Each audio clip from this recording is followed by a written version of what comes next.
ചിലർ പറയുന്നത് എൻ്റെ വല്യപ്പച്ചന് ഈ അസുഖം ഉണ്ടായിരുന്നു, അതുകൊണ്ട് എൻ്റെ അപ്പന് ഈ അസുഖം ഉണ്ടായിരുന്നു, എനിക്കും ഉണ്ട്, എൻ്റെ മകനും ഉണ്ടാവും, ഇത് ജീവിതകാലത്ത് എന്ത് ചെയ്യത്തില്ല. വിശ്വാസത്തിൽ വന്നവരും പറയുന്നത് ഞാൻ കേട്ടിട്ടുണ്ട്. ചിലർക്ക് 28 വയസ്സിൽ 500 ഷുഗറുള്ള വ്യക്തികളെ ഞാൻ കണ്ടിട്ടുണ്ട്. കാര്യം പാരമ്പര്യമായിട്ട് വരുന്നതാണ്. ഞാനൊരു കാര്യം പറയട്ടെ, ഈ പാരമ്പര്യത്തെ ആ ശക്തിയെ മാറ്റാൻ കർത്താവിന് കഴിയുമോ? നിങ്ങൾ പറയണം, എങ്ങനെ കഴിയും? ഈ DNA അകത്തുകൂടിയല്ലേ ഇത് വരുന്നതെന്നല്ലേ ഡോക്ടർമാർ പറയുന്നേ. അതിനെ മാറ്റാൻ കർത്താവിന് പറ്റുമോ? നിങ്ങൾ പറഞ്ഞേ, എങ്ങനെ പറ്റും?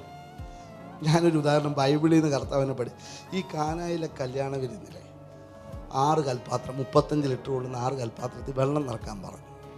വെള്ളം നിറച്ചപ്പം പച്ചവെള്ളം എന്തായി മാറി.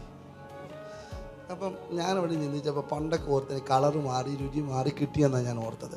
പക്ഷെ ശരിക്കും അത് പഠിച്ചപ്പം ഈ വെള്ളം വരുന്നത് എങ്ങനെയാണ്, അതിൻ്റെ മൂലഘടന എന്താ?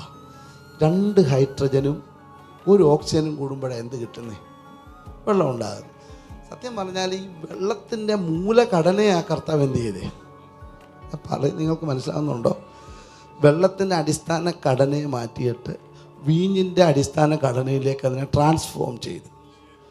പച്ചവെള്ളത്തെ വീഞ്ഞാക്കി മാറ്റാൻ പറ്റുന്ന കർത്താവിന് നമ്മുടെ അപ്പൻ്റെ DNA മാറ്റാൻ പറ്റത്തില്ല. ഓ, വിശ്വാസം ഉണ്ടെങ്കിൽ സ്തോത്രം പറഞ്ഞു. ചില കുടിയിരിപ്പിൻ്റെ രോഗശക്തികളുടെ കെട്ടുകളെ പരിശുദ്ധാത്മാവ് ഈ സഭായോഗത്തിൽ അഴിച്ചുവിടുകയാണ്. യേശുവിൻ്റെ നാമത്തിൽ